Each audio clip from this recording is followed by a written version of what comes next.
I've been married to Marianne for 7 wonderful years, and together we have 3 beautiful children.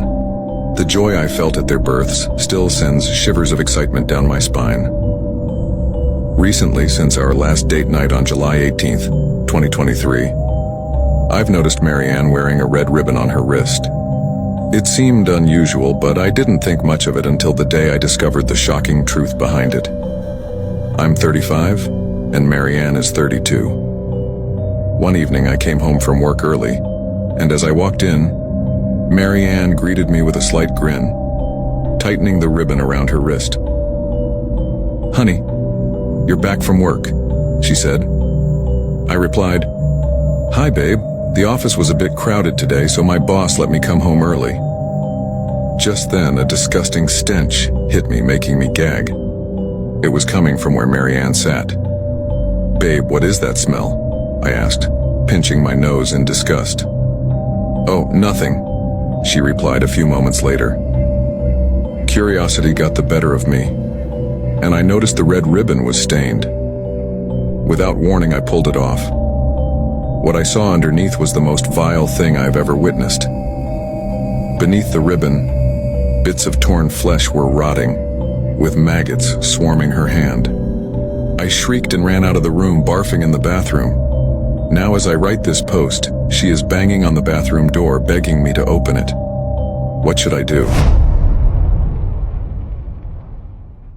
As the sun dipped below the horizon, casting long shadows over the desolate landscape, Sarah found herself drawn to the abandoned house at the edge of town.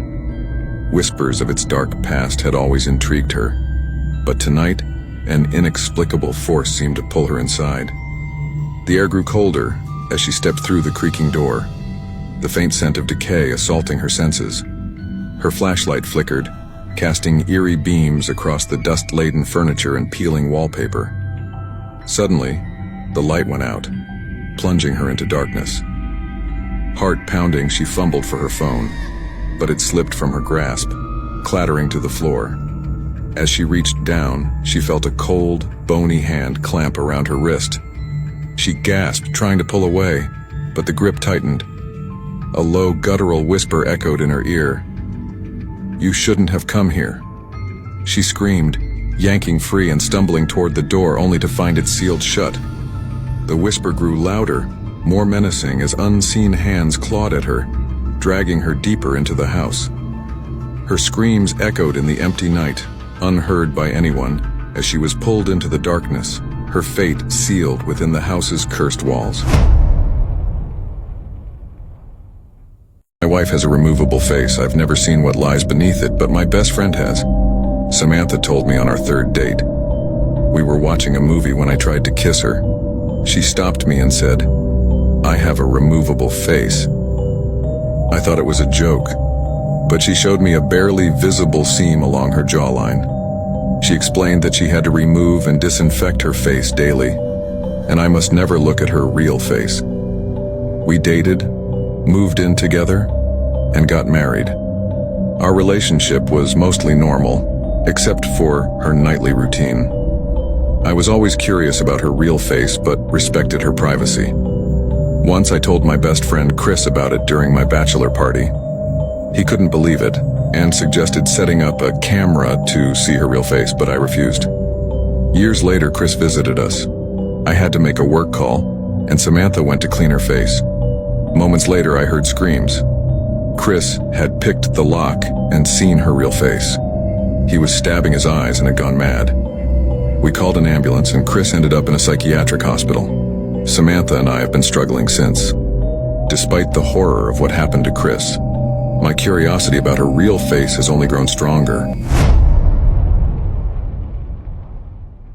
My wife Lynn and I have been together for 6 years, married for 11 months.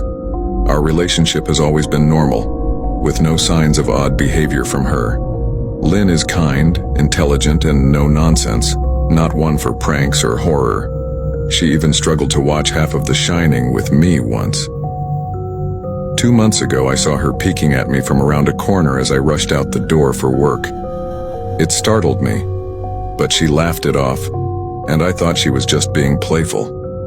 However, 3 days later, I found her peeking at me from behind the kitchen island at 2 a.m., grinning like the Cheshire Cat. Her behavior was unsettling, but she laughed it off again, and I tried to brush it aside, but it didn't stop.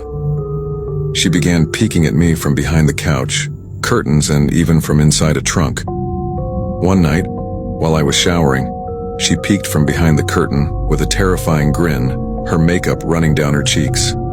I screamed, and she disappeared. When I finally got out, she was gone, but the bathroom door had slammed shut. Things escalated when I found animal eyes neatly lined up in our closet. I was horrified, and my brother Chris and I decided to confront her.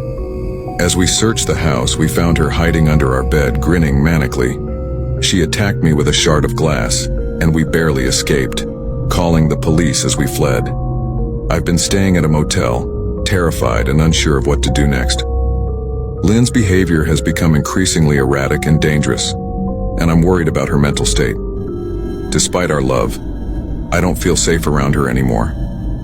Now, I fear for my life, especially after receiving a chilling text from an unknown number saying, "I found you," with a picture of her eye attached. I'm alone, scared, and feel like I'm constantly being watched.